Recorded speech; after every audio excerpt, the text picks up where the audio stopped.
semua, hidup kita tuh pasti nggak bakalan jauh dari yang namanya media sosial. Tahu nggak sih, media sosial itu mempengaruhi interaksi sosial kita banget loh. Dan ada kelebihan, kekurangan. Nah, dari kekurangan ini ada solusinya nggak sih?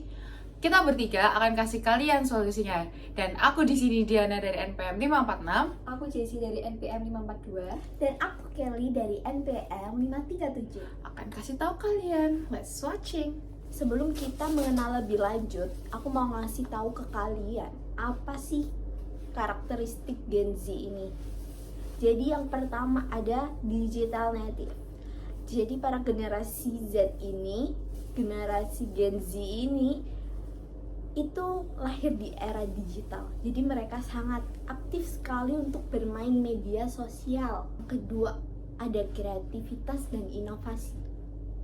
Selain aktif dalam bermedia sosial, Gen Z juga sangat berani mengeksplorasi ide-ide baru. Banyak dari mereka yang terlibat proyek-proyek kreatif.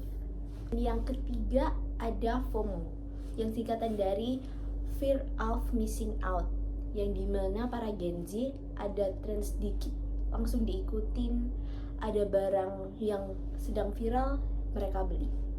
Jadi sekarang aku mau jelasin ke kalian apa aja kelebihan dari adanya media sosial buat interaksi sosial kita. Yang pertama itu ada kenyamanan berbelanja.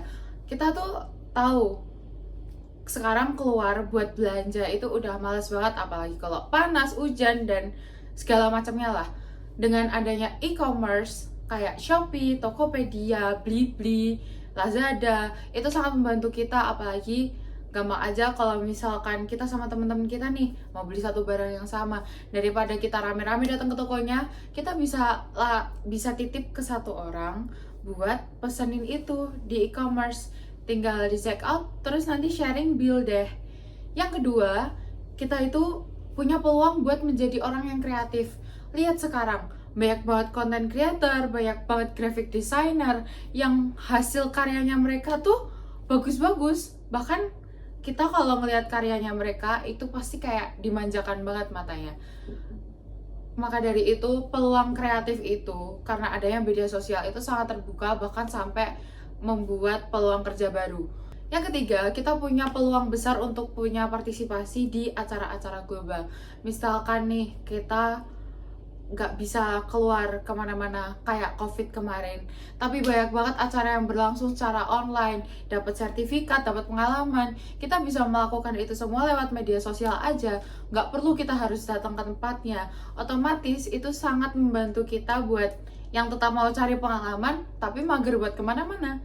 Itu dia kelebihannya, guys. Sekarang aku akan menjelaskan 3 kekurangan dari pengaruh media sosial terhadap Gen Z. Yang pertama ada impulsif buying. Seringkali di media sosial kita mendapati konten-konten media sosial yang mempromosikan suatu produk.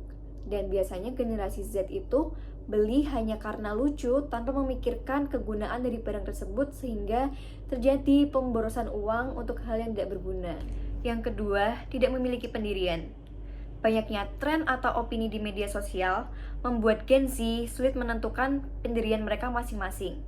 Mereka cenderung terpengaruh oleh pendapat orang lain sehingga sulit untuk mengambil sebuah keputusan. Yang ketiga, saling menjatuhkan.